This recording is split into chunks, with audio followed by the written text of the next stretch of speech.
নমস্কাৰ। বৰ্তমান যিহেতু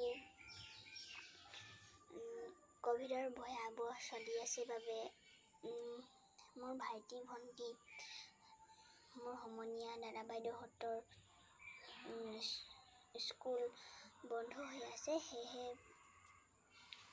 পঢ়াৰো ক্ষতি হৈছে। সেয়েহে আজি মই ভূগোলৰ এটি বিষয় সাধাৰণকৈ ক'বলৈ বিচাৰিছোঁ। ক'বলৈ আৰম্ভ কৰিছোঁ।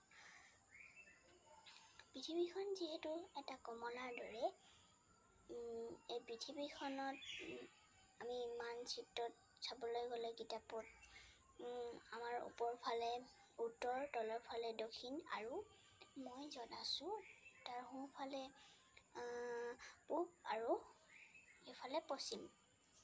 এতিয়া পৃথিৱীৰ এই পূবা পশ্চিমাকৈ এডাল ৰেখা কল্পনা কৰা হৈছে। এই ৰেখাডালক কোৱা হয় বিষুৱ ৰেখা। বিষুৱ ৰেখাৰ পৰাই আমাৰ পৃথিৱীখনক দুভাগ কৰা হৈছে। ওপৰৰ ভাগ এই ৰেখাডালক ধৰা হয় 0 ডিগ্ৰী বুলি। এই 0 ডিগ্ৰীৰ পৰা ওপৰলৈকে ওপৰৰ অংশটোক কোৱা হয় উত্তৰ গোলাৰ্ধ আৰু তলৰ অংশটোক কোৱা হয় দক্ষিণ গোলাৰ্ধ। আৰু এই বিষুৱ ৰেখাৰ দৰে দক্ষিণ আৰু উত্তৰ গোলাৰ্ধত কিছুমান ৰেখা থাকে। এই ৰেখাবোৰক কোৱা হয় অক্ষৰেখা। অক্ষৰেখা উত্তৰ গোলাৰ্ধ আৰু দক্ষিণ গোলাৰ্ধত 90ডালকৈ মুঠ 180ডাল থাকে। আৰু বিষুৱ ৰেখাডাল লগাই 181ডাল। এই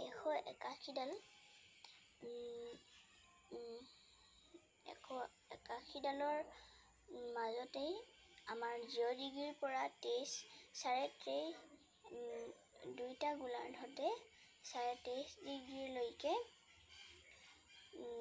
ৰেখাডালক ধৰা হয় কৰ্কট ক্ৰান্তি আৰু মকৰ ক্ৰান্তি।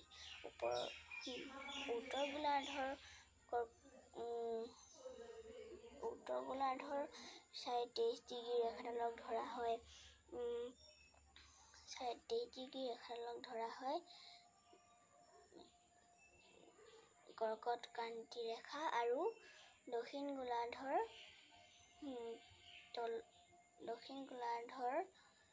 23.5 ডিগ্ৰীৰ ৰেখাডালক ধৰা হয় মকৰ ক্ৰান্তি ৰেখা।